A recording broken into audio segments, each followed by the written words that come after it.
Eyezu. Eyezu. Eyeza. Emefa. Meow, meow, meow. NDC proudly talk about leaving millions of dollars in several accounts. Example, the Excel account. When they were leaving office in 2016 for Nana Akufo-Addo's government. Yes, NDC proudly left millions of dollars in accounts.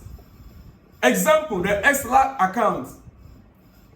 Yes, the Get Fund account and others when they were leaving office in 2016. Yet this government, this Nanado's government couldn't even buy fuel.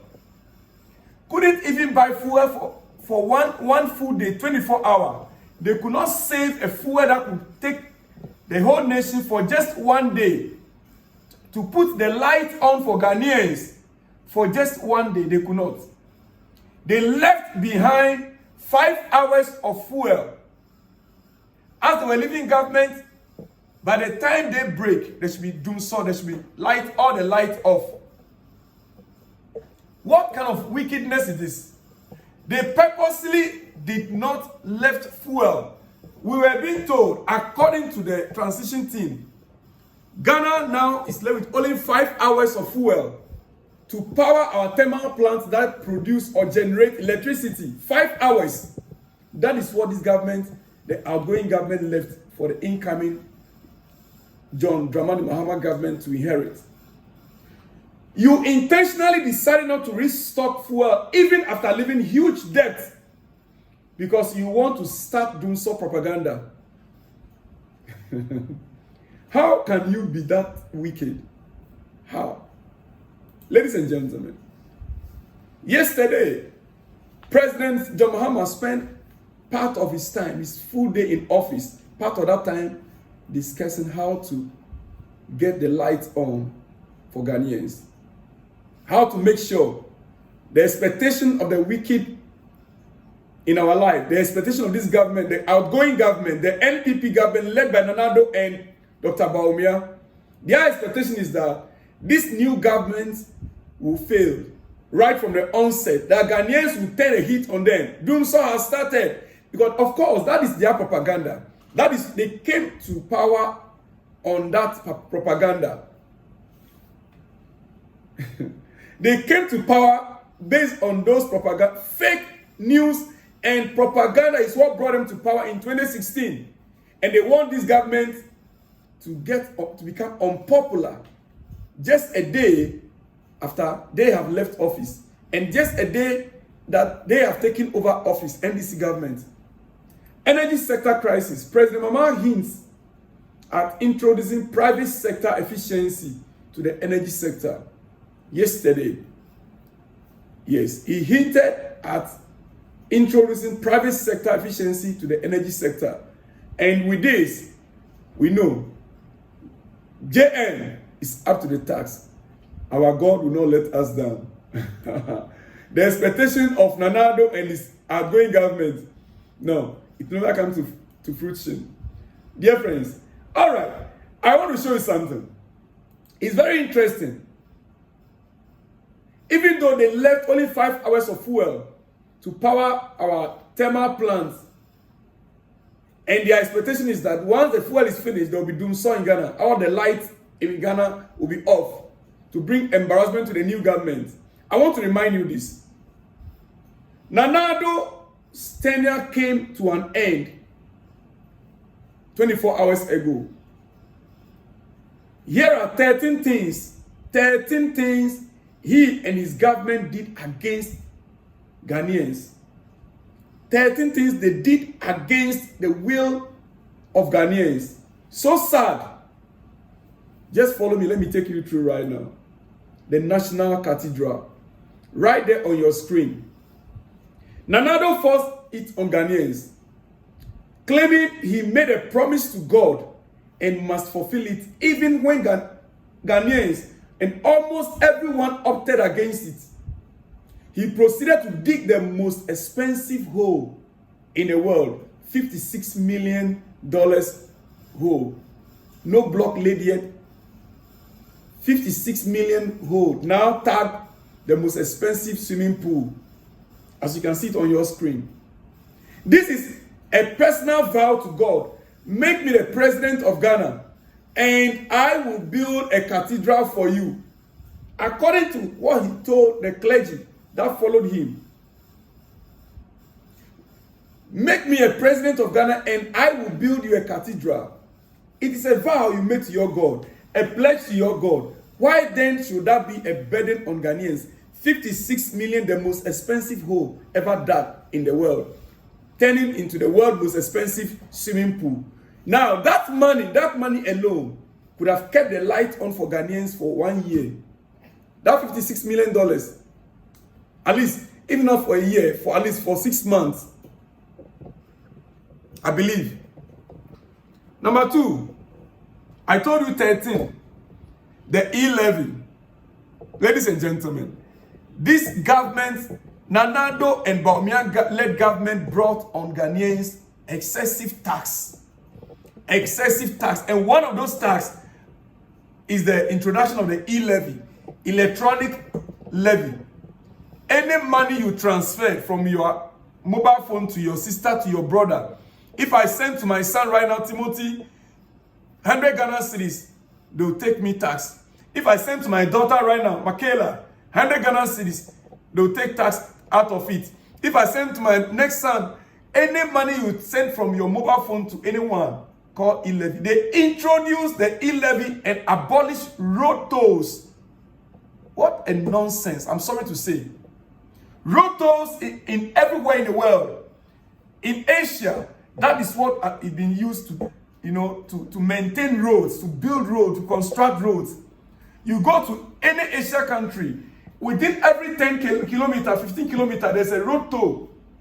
With smart tag, you arrive there at the toll, the system, the toll will open for you automatically because you already bought your credit, you load it on your smart tag. And these guys introduced e-levy and abolished road tolls. That was massively protested against by Ghanaians. Yet, as usual and as always, they did not listen to Ghanaians. They shamelessly got a cake for it to taunt Ghanaians. As you can see the cake right there on your screen. Celebrating it the day they successfully passed the e-levy tax bill in the parliament. They celebrated it with a cake. That is a cake right there on your screen. Number three, betting tax. One of the controversial taxes. You can't create enough job for the young men on the street. They are unemployed on the street, and they have decided to play their game. Watching football, they bet. Watching their games with their little money they have in their account, 1 cedi, 2 cedi, 3 cedi, they bet on a game. Chelsea versus Manchester United, they bet their own money on a game. They win their money, 2,000 Ghana cedis. They immediately win. You take 10%. What is your contribution towards their betting? You are already taxing the betting company. So, an individual, the young boys, the young ladies on the street, trying to survive anyhow, play their stake and they win. As soon as they win, you said you are taking them tax out of it. Addo Bawumia government forced this tax on the youth of Ghanaians. And ladies and gentlemen, I'm taking you to the number 4. Betting tax is number 3. I'm taking number 4. He took the dollars rate from 4 cedis to 18 cedis and back to 15.3. How did that happen? After they promised Ghanaians that they were going to lock, they said they've arrested the dollar and imprison it and hand over the key to the IGP. Mr. IGP Dampari, what happened? We need an explanation. The dollar was at 3 cedis, 80 pesos. They used propaganda. Bawumia used propaganda with lecturers here and there from one university campus to the other.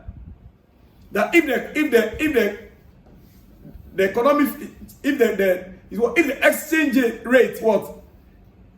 He used propaganda trying to make it look as if the government in power was the cause of the dollar rising. Now, the exchange rate has exposed them. If the economy is weak, the exchange rate will expose you. Now, the exchange rate has exposed them. So, the exchange rate was at $3, 8 pesos. Now, it is $15, 3 cedis. You left government, $15, 3 cedis. Mark it. Before the election, it was 18 cedis for the dollar. Let's just say the dollar was 4 cedis during NDC government 2016. You took over. Now it is 15 cedis, 3 pesos for $1. For $1. Let's move on. The next.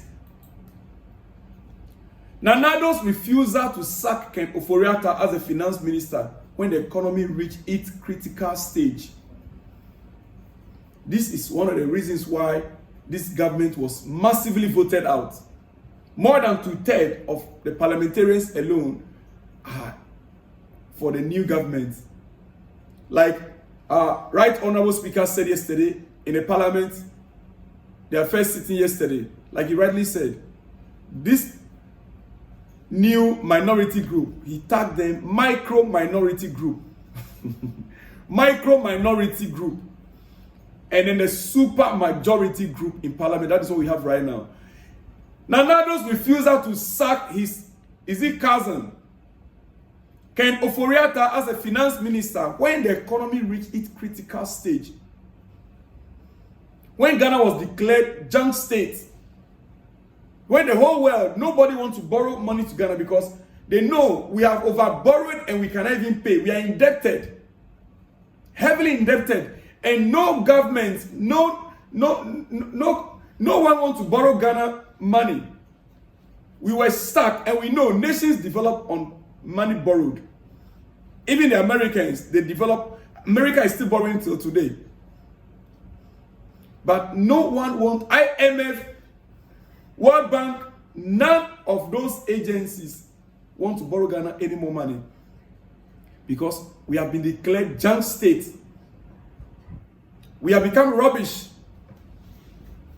Yet the finance minister that led us into this junk state, when they call, even from your own party, your own members of parliament in the Parliament House of Ghana, your own party members, over 70% of them stood up and says, sack the finance minister. You stood on ground and refused to sack him. It's one of the things that led to your defeat. Next, ladies and gentlemen, next, when Nana Addo and Bawumia led government made the arrest of 54 protesters for protesting for clean water and to stop illegal mining in Ghana. Galamsey in Ghana got to its crescendo. There were protests against illegal mining in Ghana. Tag Galamsey. Illegal mining in Ghana is tag Galamsey. There were protestations. Men and women took to the street to protest against it because the Galamseyers are polluting the river bodies, the water bodies in Ghana.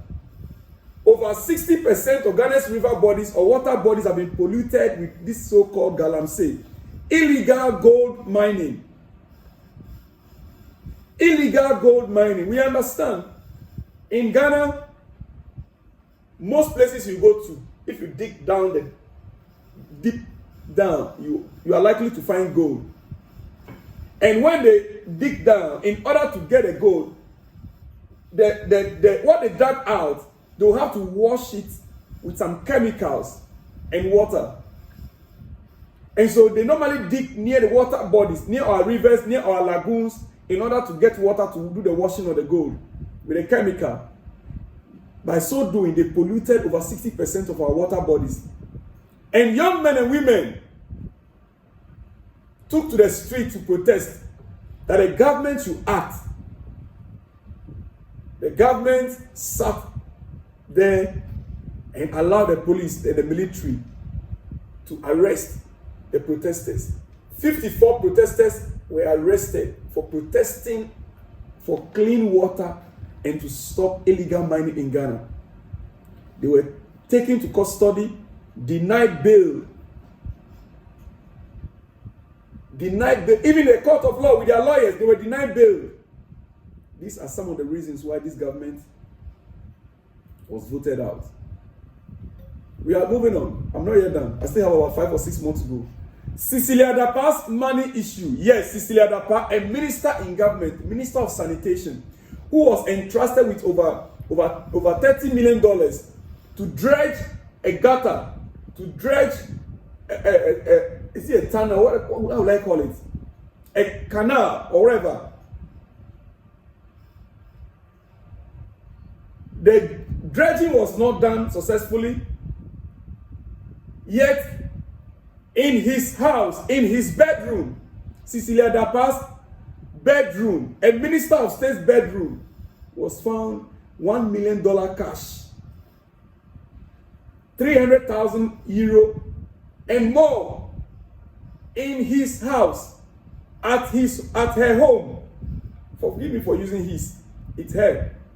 At her home, Cecilia Dapa's home, $1 million plus 300,000 euros and more, found at her home, a minister of state, cash. We are talking about cash. Yet, she's still walking free.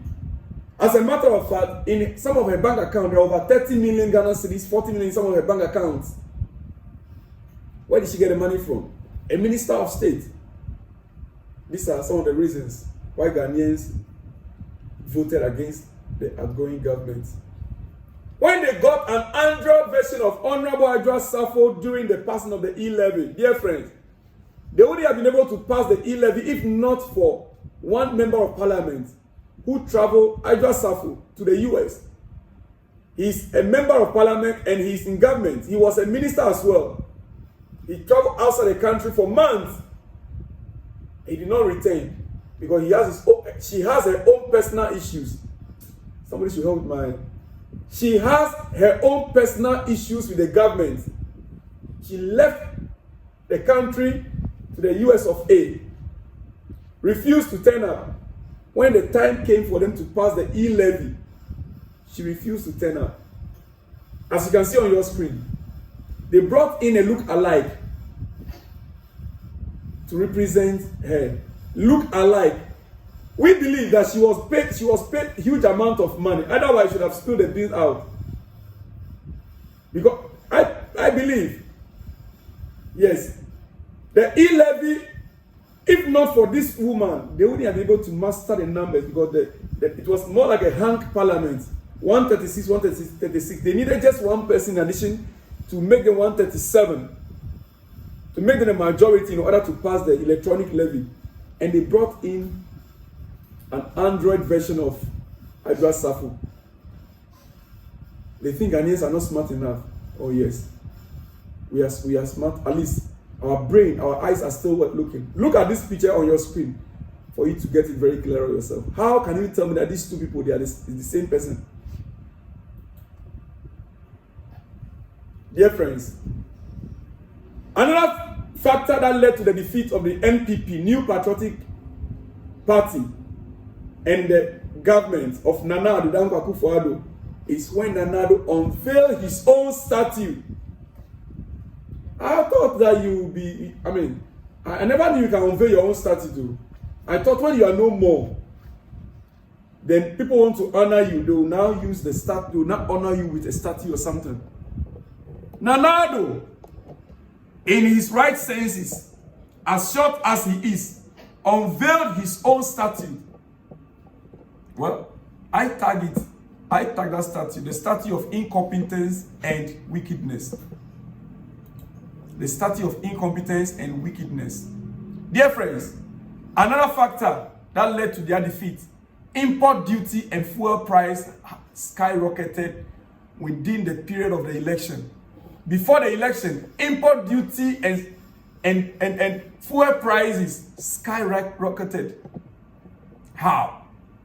It never done. It normally, in a year of elections, normally every government will be careful about their expenditure, and so they will have enough money to cushion the citizenry. But Addo Dankwa Akufo-Addo, as wicked as he is, in fact, He worked against his own candidate, Bawumia, not to win the election. Everything was working against their own campaign. Everything was working. Addo was doing everything possible that the NPP will lose the election and lose massively. Otherwise, I don't see why few months to election you see increased fuel price. Now they'll be counting their losses. Dear friends, another scandal that the new government had to deal with. Akufo-Addo's daughter awarded dubious contract of $38 million to supply ambulance parts. Yes, you get me right. Spare part, the parts of the ambulance alone. To award that contract for the spare parts for ambulances in Ghana. Medical ambulances to be used in Ghana. Spare part, not ordering of the brand new ambulances. So we are talking about buying spare parts.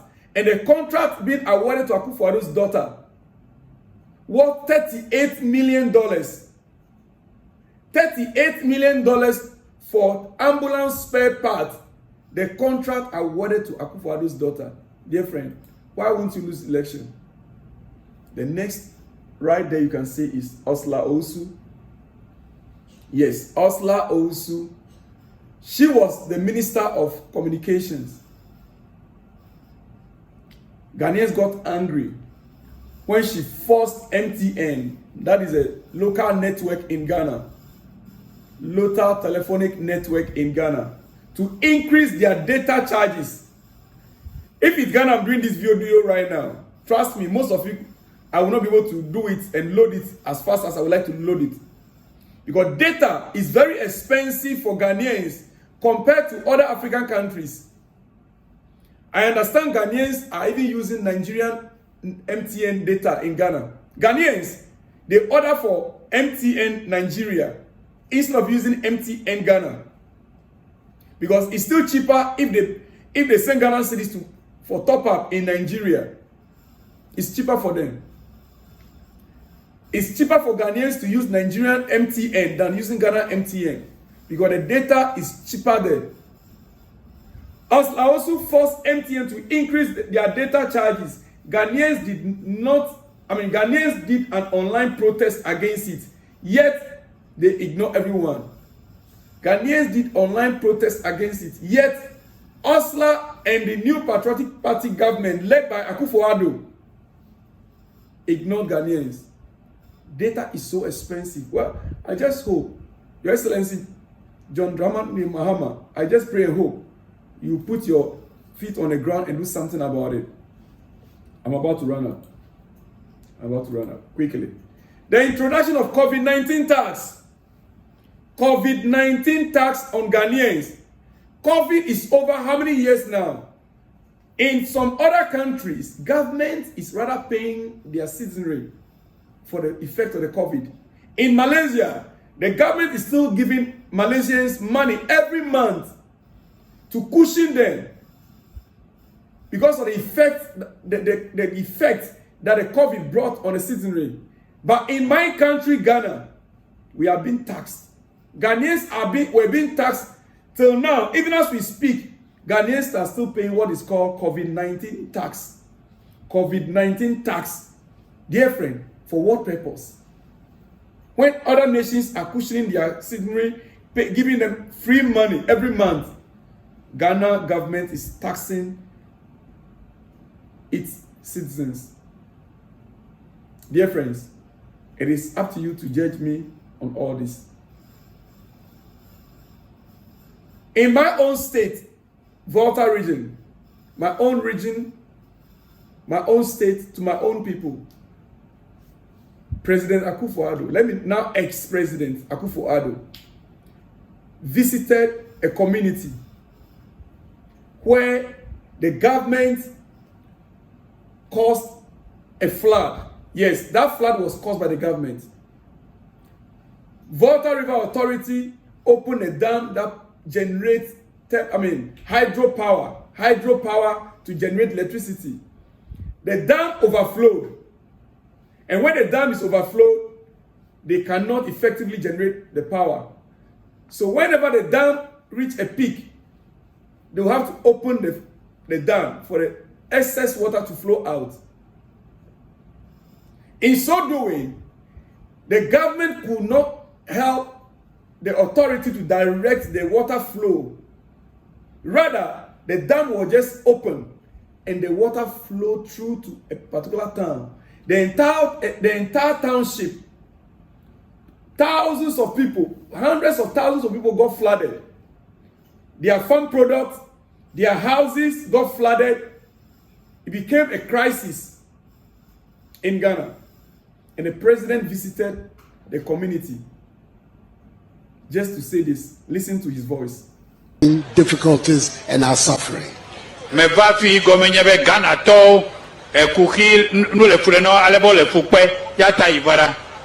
it is my responsibility to try and help.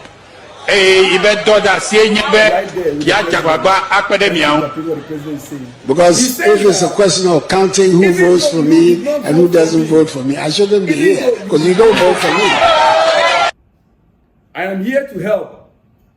If I wanted to look at the people that voted for me, I wouldn't be here. That was the president's words. Dear friends, the question I want to ask, are the people in that region, that part of the country, are they Ghanaians? 2, do they pay tax? 3, who do they pay the tax to? They voted for you or they did not vote for you? Are they Ghanaians? Do they pay tax? Who do they pay the tax to? Is Volta region not part of Ghana? Do you know how much money Ghana gets from the border? From the border in that same region. That same region, the border in that same region that is linked to Togo. That Ghanaians drive to Togo. Ghanaian businessmen and women, they go to Togo every day to buy goods back to Ghana because of free duty. Togo is a free duty. So things are cheap. Do you know how many Ghanaians goes to Togo every day, passes through the border in Aflao, and how much tax the customs collect from their hands every day? Addo. Do you know? I want to hear from you. Do you know where the Akosombo Dam is? The Akosombo Dam that generates hydropower for Ghana. The hydropower that we've been enjoying, that we don't have problem with. The hydropower, the dam, the Akosombo Dam. Do you know where it is? Well, maybe you don't know. The Volta is situated, the lake, the Volta Lake. That is why it's called Volta Lake. It is in the Volta region. It is in the Volta region. Addo is so disrespectful. There is nothing to remember Addo and his government for. In my own opinion, there is nothing positive to remember Addo and his government for, except the 13 things are listed for you this very hour. Wherever you are around the globe, this is your channel, GH247. GH247. Like the video, share it, let your friends know exactly how Addo government mistreated Ghanaians in the past 8 years. It is a new dawn, new day. Like Bola Ahmed Tinubu rightfully said, the black star is risen again and is shining across Africa. New Independence Day finally for Ghanaians. I'll see you all in the next one. My name, as always, and is Selom Eric Kweku Tosu. See when you see me. Shalom.